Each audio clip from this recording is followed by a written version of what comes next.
할렐루야. 아멘. 하나님께서 우리 신자들을 향한 가장 중요한 목표가 무엇인지 여러분 아십니까? 예. 그것은 하나님께서 예수 그리스도 안에서 계셔서 하나가 된 것 같이 우리도 예수님 안에서 하나가 되어 하나님의 크고 비밀하신 그 계획이 지금 우리를 통해 나타나고 이루어지기를 원하신다는 거예요. 그래서 누구를 불렀어요? 우리를 부르신 거예요. 바로 이 일을 위해서 예수님이 이 땅에 오셨고 성령께서 우리 가운데 와 계셔서 믿음과 기도로 계명을 지킬 것을 오늘 본문에서 말씀하고 있습니다. 그러니까 우리는 이 시각을 가져야 돼요. 하나님이 나를 향한 뜻이 뭔가? 나를 불러다가 내 안에 예수님과 하나가 되어서 하나님이 기뻐하시는 뜻들을 이루며 하나님 앞에 하나 된 삶을 살도록 나를 부르신 거예요. 그러니까 나의 삶의 모든 것은 거기에다 방향을 맞추고 초점을 맞춰야 된다는 겁니다. 그런데 이 방향성을 잃어버리게 되면 우리가 갖고 있는 믿음이라든가 기도라든가 사랑이라든가 하는 모든 것들이 뭐하게 되냐면 방향을 잃어버리면 엉뚱한 데로 가게 되고 효력을 잃어버리게 된다는 거예요. 그러니까 방향을 놓치면 안 돼요. 자, 하나님께서 그러니까 우리가 하나님께 받은 가장 큰 사랑 중에 하나가 뭐냐면 영원한 운명을 가졌다는 거예요. 여러분, 우리는 기어코 어디에 갈 거예요? 천국에 갈 겁니다. 하나님과 함께 예수님과 함께 그곳에서 영원한 복락을 누릴 겁니다. 내 실력 갖고는 안 돼요. 근데 누가요? 예수님이 함께 하셔서 그렇게 만드실 거라는 거예요. 그리고 자, 그러니까 영원한 복락, 영원한 생명을 우리가 가지고 있다는 거예요. 그것과 더불어서 이 땅에서 신자가 받은 가장 큰 무기가 뭘까요? 기도. 그렇죠. 오늘 본문에 나오잖아. 어떤 문제든지 예수님께 기도할 수 있으며 그 기도에 응답을 받는다는 겁니다. 그런데 실제로 우리가 하고 있는 기도 생활을 가만히 살펴보면 제가 아까 뭐가 중요하다고 그랬죠? 방향성이 중요하다고 했어요. 그 방향을 잃어버리면 우리가 수고하는 노력과 모든 것들이 헛것이 될 수밖에 없어요. 그런데 기도도 마찬가지라고 생각합니다. 기도 역시 하나님이 우리에게 요구하시는 방향과 맞을 때 무엇이든지 구하면 이루어지는 것이지 방향이 전혀 다른 것을 향하여 가면 해봐야 안 된다는 겁니다. 우리 기도가 예수님 원하는 뜻과 종종 멀어져 있을 때를 발견할 때가 있습니다. 왜 그럴까요? 이유가 있겠죠. 어떤 이유일까요? 가장 먼저는 우리의 믿음이 아직 어린아이와 같이 연약한 수준에 있기 때문에 모르기 때문에 그렇다는 거예요. 그러면 왜 어린아이 같은 수준에 머물까요? 모르기 때문에. 뭐를요? 우리를 향하신 예수님의 계획과 뜻이 무엇인지를 모르니까 거기에 방향을 맞추지를 못하게 되고 맨날 뭐밖에 하냐면 어린아이 수준에 머무를 수밖에 없도록 돼 있다는 겁니다. 가장 대표적인 예가 신자들의 기도라고 얘기할 수 있어요. 뜻밖에도 신자들이 하는 기도의 내용을 보면 대부분이 뭐예요? 간절함의 표현일 뿐 기도가 갖고 있는 정당한 효과를 갖고 있지 못하더라는 겁니다. 그래서 기도는 언제 제일 많이 해요? 문제 생겼을 때. 언제 제일 진지하게 열심을 다해 기도할까요? 대학 수능고사 볼 때. 안 그렇습니까? 교문 밖에서 아니면 교회에서 내 자식을 꼭 좋은 성적 깨달을 얼마나 열심히 간절하게 진지하게 기도합니까? 그런데 그럴 때는 열심히 기도하는데 나의 믿음이 성장하는 문제라든지 아니면 예수님의 뜻이 무엇이라든지 예수님이 나를 통해 뭐를 원하시는지 이런 것들에 대해서는 여러분 진지하게 진솔하게 간절하게 구해본 적 있으십니까? 그렇게 많지 않습니다. 물론 예수님께서는 우리가 무엇을 구하든지 들으시고 귀를 기울이시고 계신다는 것은 분명한 사실입니다. 그러나 그건 우리가 그럴 수 있다는 것이지 기도가 그렇다는 이야기는 아니에요. 예수님께서 뭐라고 말씀하십니까? 내가 진실로 진실로 너희에게 이르노니 나를 믿는 자는 나의 하는 일을 저도 할 것이며 내가 하는 것보다 더 큰 일들도 할 것이라는 겁니다. 예수 믿는다는 것은 적어도 이 정도예요. 이 정도의 큰 약속을 받고 있다는 겁니다. 그런데 그같이 큰 약속을 받았음에도 불구하고 그게 우리 욕심이나 호기심을 만족시키는 약속과 기적은 절대 아니더라고요. 자, 너희들이 진실로 내가 원하는 것을 내가 하는 것을 할 뿐만 아니라 나보다 더 큰 일도 할 것이다. 내가 너희와 함께 할 것이다. 그런데 그것이 내가 원하는 욕심과 호기심을 채우는 것으로 주님이 주신 건 아니라는 거예요. 왜냐하면 우리는 늘 누구를 봐야 돼요? 누구를 닮아야 돼요? 예수님을 닮아야 돼요. 그러면 예수님이 하신 걸 봐야죠. 예수님께서 행하신 기적과 행하신 일들은 단순히 뭔가를 채우기 위한 것이 아니에요. 예수는 그거 왜 하셨을까요? 그렇죠. 모든 행하신 그 자체가 영혼을 소성시키시고 그 영혼을 살리는 데 초점을 맞추고 행하셨다는 겁니다. 그리고 아버지의 가장 기쁘신 뜻에, 그러니까 아버지의 뜻에 맞췄는데 아버지의 가장 기뻐하신 뜻이 뭐였을까요? 그렇죠. 결국에는 십자가의 죽으심이라는 겁니다. 그래도 우리도 예수님처럼 나를 위해 사는 게 아니라 누구를 위해 살아야 돼요? 이제는 예수님을 위해서 살아야 되는 거 아니에요? 예수님이 나에게 생명을 주셨고 모든 걸 주셨으니까. 자, 초점이 예수님께로 맞춰져야 돼요. 그러면 기도도 어떻게 바꿔져야 돼요? 내가 원하는 것을 구하는 게 아니라 예수님이 하나님 아버지의 뜻에 자신을 맞추고 아버지의 뜻을 구했던 것처럼 우리도 예수님의 뜻을 구하셔야 된다는 겁니다. 기도가 예수님께로 연결이 돼야 돼요. 그래서 기도는 누구의 이름으로 해야 돼요? 예수님의 이름으로 해야 됩니다. 13절 14절에 걸쳐서 똑같이 얘기해요. 너희가 내 이름으로 무엇을 구하든지 내가 행할 것이다. 내 이름으로 무엇이든지 내게 구하면 내가 행하리라. 동일한 얘기를 두 번에 걸쳐서 말씀합니다. 그런데 여기서 주의해야 될 게 있어요. 자, 예수님의 이름으로 구하기만 하면 뭐든지 다 된다는 뜻인가요? 아니에요. 예수님의 이름으로 구하면 뭐든지 들어준다. 내가 원하는 거 구한다. 아니라는 거죠. 무엇이든지라는 것은 어디에 제한을 받냐면 그의 이름, 내 이름으로 구할 때 무엇이든지 이루어질 거라는 겁니다. 그러면 내 이름이 뭐냐는 걸 알아야죠. 내 이름이 뭘까요? 그 이름의 뜻이 무엇이냐면 그의 이름이란, 내 이름이란 기도의 요구가 내 요구이기 이전에 예수님의 요구라는 거예요.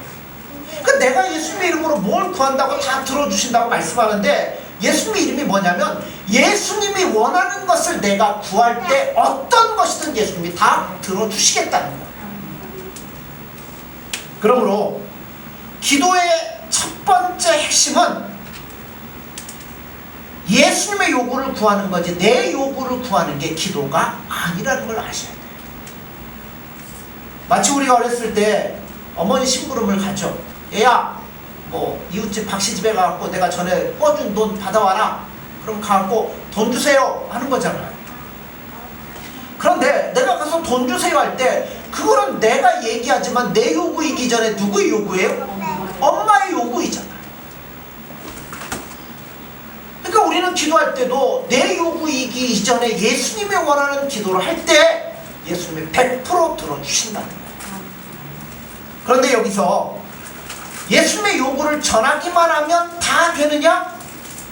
거기에 또 문제가 있다는 거지. 그래서 기도의 두 번째 핵심은 그의 이름으로라는 말 속에 나를 보내신 그분이 내게 맡겨도 좋다는 관계성이 필요하다는 거예요. 자, 신부를 보냈어요. 저 누가 보내서 왔는데요, 뭐 우리 엄마가 보내서 왔는데요, 이거 달라고 하니까 주세요. 자, 그랬더니 이 사람이 딱 들어보니까 누구 엄마 얘기는 안 돼. 네가 그 사람의 자식인지 뭔지를 모르면 뭐 하겠어요? 못 주는 거죠. 마찬가지예요. 나를 보내신 예수님과 나와의 관계가 확실해져야 된다는 거예요.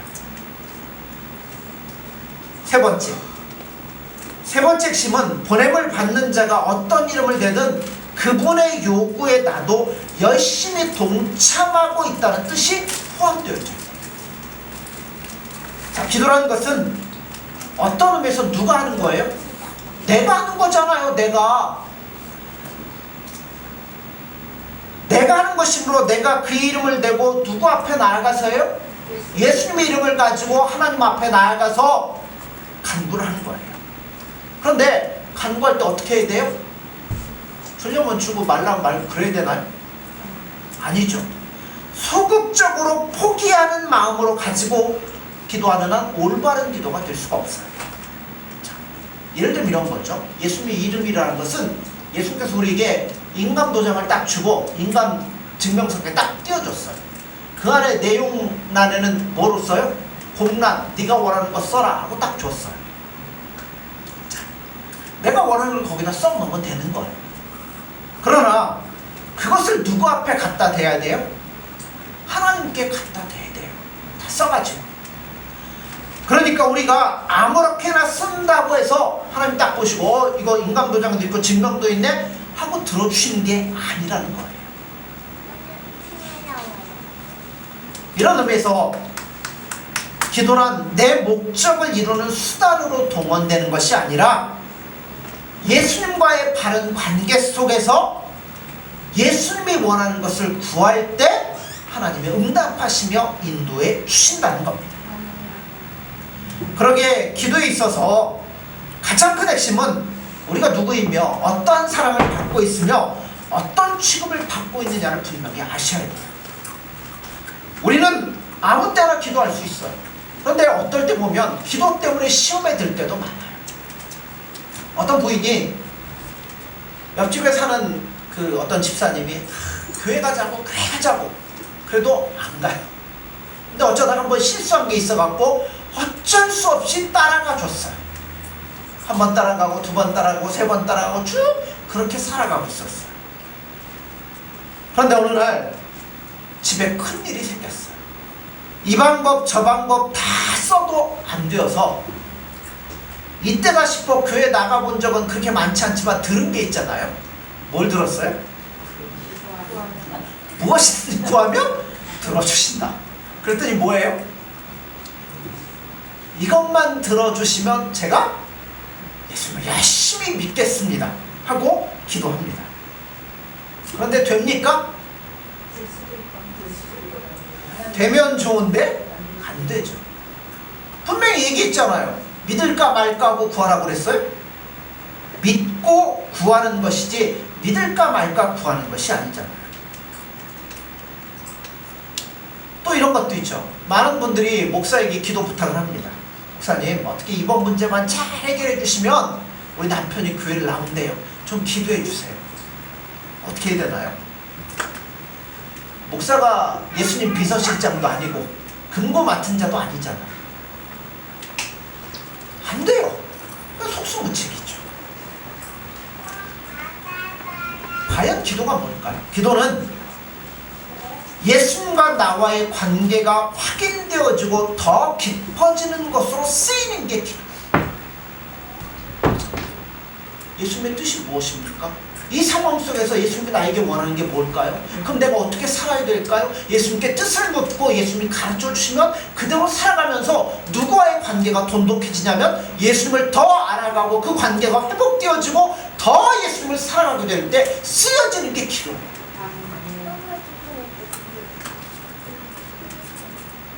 그게 기도지. 예수님을 내 손아귀에 붙잡고 내가 원하는 것을 이루어내는 도구로 사용되는 게 기도. 문제가 아닌 거예요. 그래서 처음에 대부분의 신앙인들이 텀벙 뛰어들었다가 넘어지는 이유가 거기에 있어요. 뭐 딱 기도했는데 뭐예요? 안 되잖아요. 예수 열심히 믿었는데 이게 뭐야? 안 되잖아. 그래서 교회를 잠시 떠납니다. 그러나 확언하건대 그것 때문에 예수님을 안 믿는 경우는 없어요. 왜 그러냐면 여러분, 우리가 믿고 싶다고 예수님 믿어지는 거 아니잖아요. 누구의 은혜예요? 예수님의 은혜. 나를 완성시킬 분도 누구냐면 예수님이잖아요. 그러니까 기도했다고 안 들어준다고 떠난다고 해서 예수님 뭐 하시겠어요? 포기 안 하시잖아요. 결국은 뭐예요? 돌고 돌아 다시금 예수님 앞에 나와요. 그럼 그때는 어느 정도 되냐면 이런 것 저런 거 다 겪어보고 수준이 깊어진 상태에서 예수님 앞에 돌아오게 됩니다. 그래서 뭘 알게 돼요? 예수님이 나에게 원하는 게 이런 게 아니고, 예수님이 내 신하가 아니고 내가 예수님의 신하. 내가 예수님이 기뻐하는 뜻대로 살아야 되지. 그렇게 바꿔져서 돌아오게 되더라는 겁니다.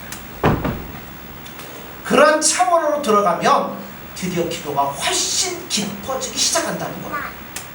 기도는 무엇을 해주십시오가 아니라 예수님의 뜻이 무엇인가요? 묻게 되어지는 것으로 바꿔지기 시작합니다.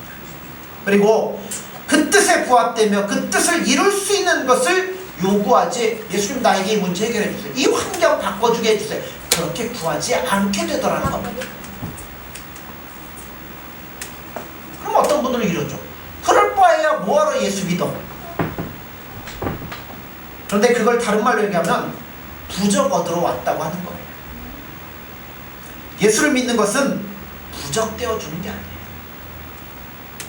만일 그렇게 잘못 알고 왔다면 분명히 말씀드리지만 살아생전에 아무리 예수님을 열심히 믿어도 손해이고 불행일 수밖에 없다는 겁니다.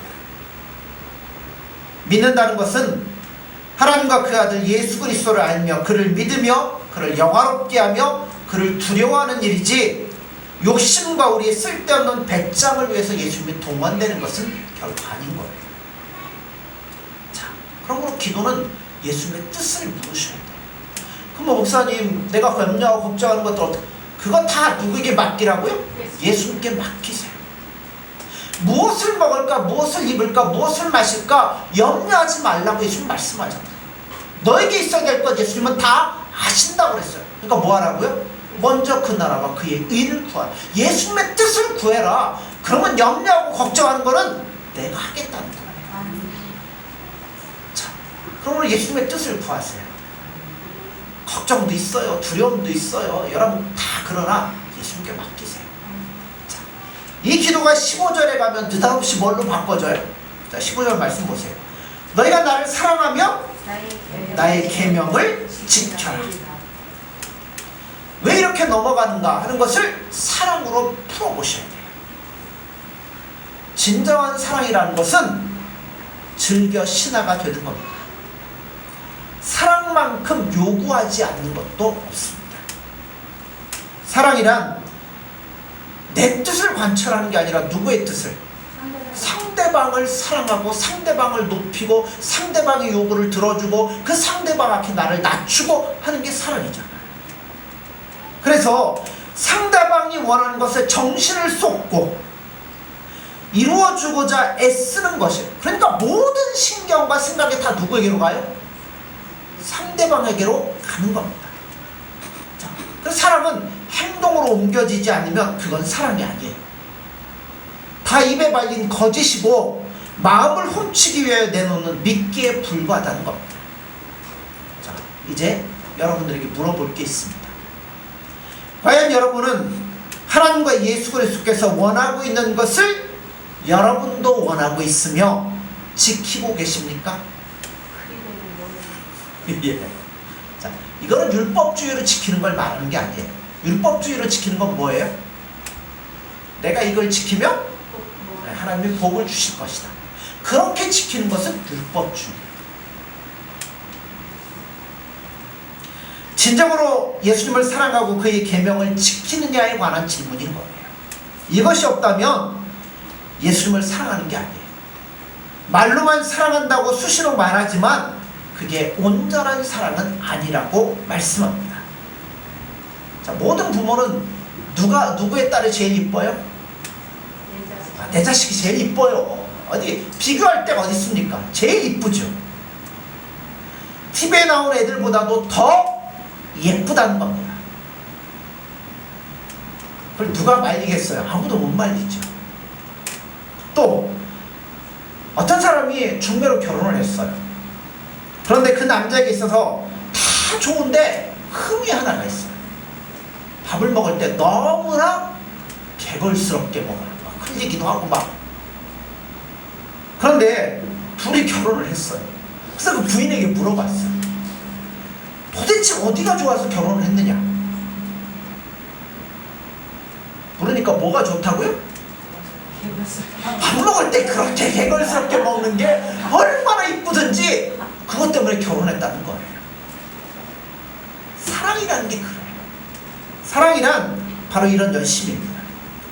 그 열심을 가지고 하나님이 우리를 사랑하셨고 예수님이 우리를 사랑하셨습니다. 근데 문제는 뭐예요? 문제는 우리 자신이에요. 성경이 제시하는 사랑이라는 기준을 두고 볼 때 우리는 분명히 예수님을 사랑하지 못하고 있어요. 어떻게 그렇게 사랑할 수 있을까? 못하잖아요. 바로 여기에 고민이 있습니다. 예수님이 나는 너를 그렇게 사랑하는데 넌 그거밖에 안 되냐? 다 그만두자. 그럼 뭐 해야 돼요? 이거 왜 이렇게 운이죠 오늘? 그만둘 수밖에 없습니다. 그러나 놀라운 것은 이 사랑이 한쪽의 일방적인 사랑은 아니라는 거예요.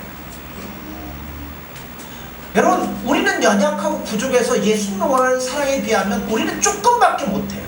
근데 여러분, 제일 중요한 것은 그 부족한 나머지 전부를 누가 채우시냐면 예수님이 채우시다라는 겁니다. 그래서 우리는 스스로 부족함에도 불구하고 예수님 앞에 나아갈 때 어떻게 나아가요? 고개 딱 들고 하지도 못하면서 뭐하게 나가요? 담대히 나아가잖아요. 그 풍성한 사랑의 확실한 증거가 바로 뭐냐면 보혜사 성령입니다. 요한복음 14장 16절에 17절 한번 보시죠. 14장 16절에 17절이에요. 교독합니다. 내가 아버지께 구하겠으니 그가 또 다른 보혜사를 너희에게 주사 영원토록 너희와 함께 있게 하리니 그는 천지의 영이라 세상에 이를 그렇지 못하나니 이는 그를 보지도 다루고 알지 못하니라. 그러나 너희는 그를 알아니 그는 너희와 함께 거하시며 또 너희에게 계시느니라. 아멘. 자, 성령이 우리 속에 계시는 것은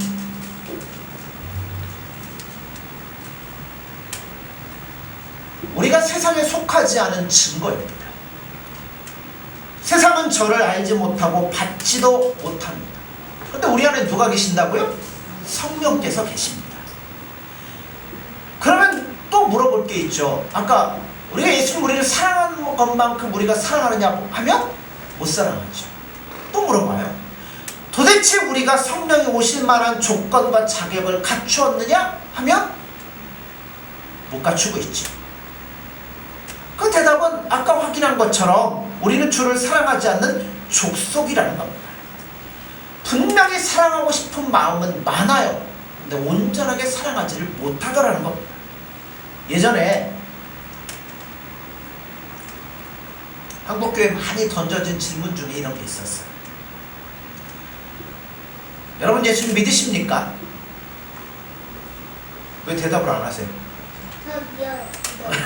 우리 정우이만 믿습니다. 그러면 천국에 지금 죽으면 들어갈 확신이 있으십니까?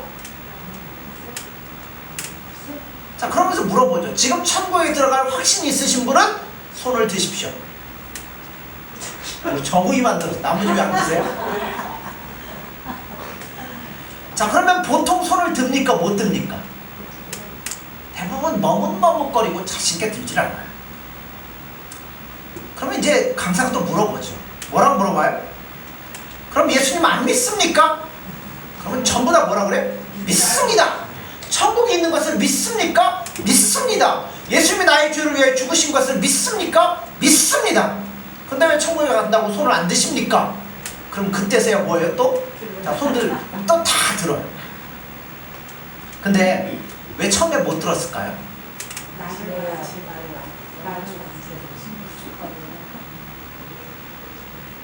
천국에 갈 것을 안 믿는 게 아니라, 그죠? 어떻게 참아 나 같은 게 천국 간다고 얘기할 수 있을까? 그래서 머뭇머뭇거린 거예요. 아예 이런 거죠. 자, 예를 들어서 손을 들었는데 그때 옆에 누가 있다. 야, 너도 가? 여러분 이러면 어떻게 될까요? 야, 나도가 아니라 야, 너도 가? 그러면 이게 양심 찔려갖고 어떻게 해요? 그러니까 뭐 하는 거예요? 내가 손들면 하나님께 절대 이익이 안 될 것 같으니까 천국에 갈 것을 믿으면서도 안 믿는 것처럼 손을 안 들고 있는 거예요. 성령께서 우리 안에 계시는 것도 마찬가지입니다. 우리가 차마 주를 믿는다고 말할 수 없는 존재지만, 그리고 내 쪽에서 예수님의 사랑에 보답해 예수님을 사랑하느냐고 물으면 할 말이 없지만, 이 모든 것과 상관이 없이 예수님은 나를 분명히 사랑하고 계시다는 거예요.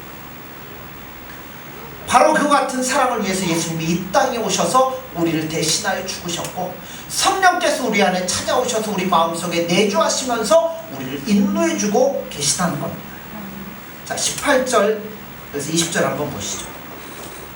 또 교도합니다. 내가 너희를 고아와 같이 버려두지 아니하고 너희에게로 오리라. 너희는 나를 보리니 이는 내가 살아있고 너희도 살아있게 했습니다. 같이 봅니다. 그날에는 내가 아버지 안에 너희가 내 안에 내가 너희 안에 있는 것을 너희가 알리라. 예수님과 우리는 하나입니다. 그러나 이 말씀은 다시 우리에게 실천적인 삶을 요구를 해요. 너희 안에 내가 있고 내 안에 너희가 있을 것이다. 그러니까 자, 21절 한번 보세요. 나의 계명을 지키는 자라야 뭐한다고요? 나를 사랑하는 자니 나를 사랑하는 자는 내 아버지께 사랑을 받을 것이요 나도 그를 사랑하여 그에게 나를 나타내리라. 자, 이 말씀 앞에 우리가 물을 게 있습니다. 그게 뭐냐면, 여러분들이 세상을 살면서 여러분이 신자라는 사실이 드러날 때 그것이 자랑스럽습니까? 부끄럽습니까? 예. 어떤 집사님이 어디를 갔다가 무슨 일로 어떤 사람하고 대판 싸우고 있어요. 뭐 신발 그래가면서 막 싸우고 있어요. 욕을 해대가면서 막 싸우고 있었어요. 근데 저쪽에서 우리 교회 집사님이 오다가, 아니 집사님 이 얘기 여기 어쩐 일이세요? 하는 순간 나는 아무런 할 얘기가 없어져 버리고 말았어요. 사람이 눈치가 있어야지. 싸우고 있으면 뭐 하면 돼요? 조용히 피해 가야지. 왜 거기서 집사님하고 나오냐는 이야기야. 무슨 얘기지만 불행한 얘기예요. 말하자면 우리는 생존 경쟁에서 이기고 싶어하고 자존심을 내세우고 싶어하지, 예수님이 기뻐하는 뜻에 대해서는 별로 신경 쓰고 살지 않더라는 겁니다. 여기서 여러분들이 이런 얘기하면 이런 질문을 하죠. 목사님, 그럼 그런 식으로 세상 살아가고 어떻게 살 수 있습니까? 그러나 다시 여러분들에게 묻고 싶은 게 있어요. 우리가 예수 믿고 사는 것이 세상에서 승리하거나 잘 살거나 그런 것을 위해서 예수 믿는 건 아니잖아요.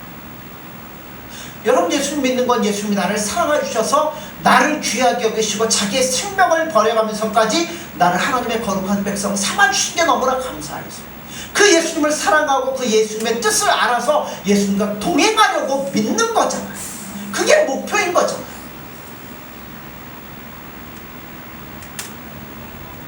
예수 믿는 것은 세상에 출세하거나 잘 살거나 세상에 행복하게 살기 위한 것이 목적이 아니에요. 그러면 여러분 왜 살아있습니까? 왜 살아있을까요? 내가 누군가를 보여주고 증명하기 위해 살아있는 게 아니라, 그죠? 나를 사랑하는 그 예수님이 누구인가를 보여주기 위해서 예수님이 나를 부르셨기 때문에 살아있는 거예요. 나를 통하여 자신을 나타내기 위해서 내 인생과 나. 제가 에녹 얘기할 때도 말씀드리잖아요. 에녹 왜 일찍 데려갔을까요?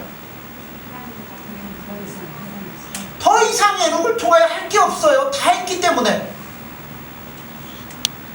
그때 세상이 어떤 세상이었습니까?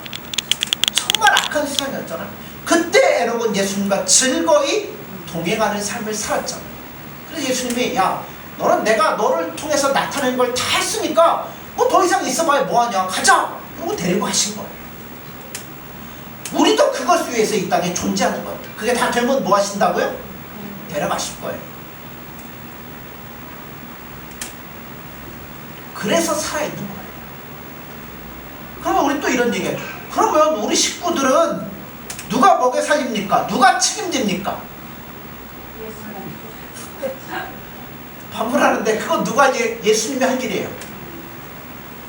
예수님은 불꽃 같은 눈동자로 지키시면서 졸지도 않고 주무시지도 않고 우리를 지켜보신대잖아요. 그러니까 내가 예수님의 뜻을 묻고 예수님의 뜻에 합당하게 살아가고 그것만을 구할 때 예수님 뭐 하시겠어요? 너 이거 부족하구나, 너 이거 뭐 이러면서 우리에게 필요한 것들을 채워주실 거라는 거예요. 여러분, 그래서 내가 없으면 안 된다는 것 여러분 생각하지 마십시오. 죄송한 말씀이지만 오늘 내가 죽으면 예수님이 내가 없음으로 인해서 더 큰 일도 하실 수 있어요. 여러분의 가정에 더 큰 기적을 행할 수도 있는데 나 때문에 방해돼 갖고 안 되는 일이 있을 수 있다는 거예요. 단지 우리가 이 땅을 졸업하면 어디를 가죠? 천국에 갈 거예요. 천국에 가서 살 때 어디서 준비하고 천국에 가서 영원토록 살아요? 이 땅에서 잘 준비하고 예수님이 기뻐하는 뜻대로 잘 살아서 가야 좋은 계급장 4개, 5개, 밥풀떼기 뭐 별도 달고 가지. 여러분, 그렇게 안 살면 뭐 하나 달고 가요? 짝대기 하나 들고 가가지고 거기서 뭐 하겠어요? 영원토록 살 거라는 거죠. 그러니까 누가 안 데려가셔요? 예수님 안 데려가셔요. 왜 안 데려가겠어요? 이렇게 갖고 살면 옛날에 그 부흥강사 목사님도 오셔갖고 막 하다 보면 개털 모자 얘기하잖아요. 누구는 막 이 귀한 털로 된 모자를 쓰는데 황금 멜리관 쓰는데 나는 달로 개털 모자 하나 줘가지고 썼다. 그리고 그거 쓰고 뭐 언제 살아야 돼? 평생을 살아야 되니 영원토록 살아야 되니 얼마나 속된 말로 쪽팔리겠습니까? 그러니까 예수님이 우리 사랑하죠. 그러니까 뭐 하시는 거예요? 안 데려가시고 여기서 훈련을 시키는 거예요.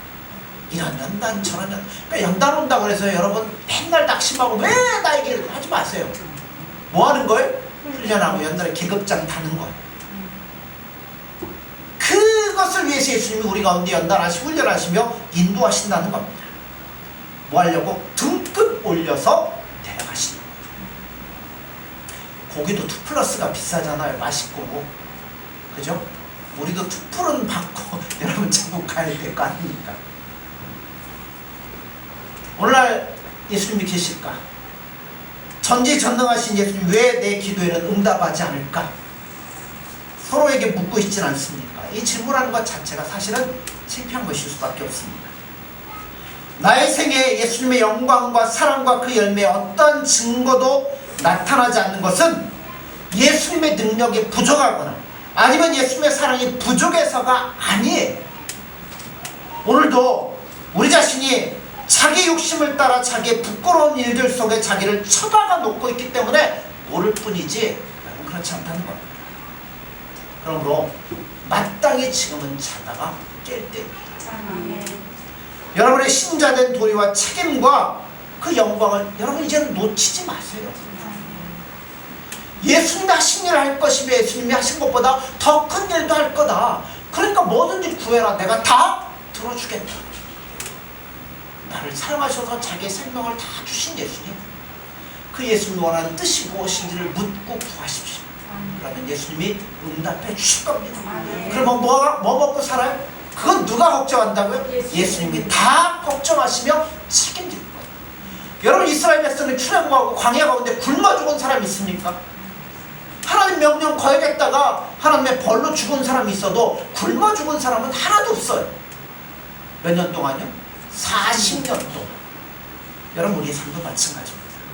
그러므로 인생의 방향을 바르게 잡으세요. 이거 놓치면 평생 헛수고만 하다가 불행한 인생이 되는 겁니다. 그러므로 인생의 방향을 잡으시고 그 사랑 가운데서 예수님을 더욱더 사랑하고 그 예수님과 교제하고 화합함으로 예수님과 하나 된 그 기적과 체험을 하며 살아갈 수 있는 저와 여러분들이 되어지기를 간절히 소원합니다. 기도하겠습니다.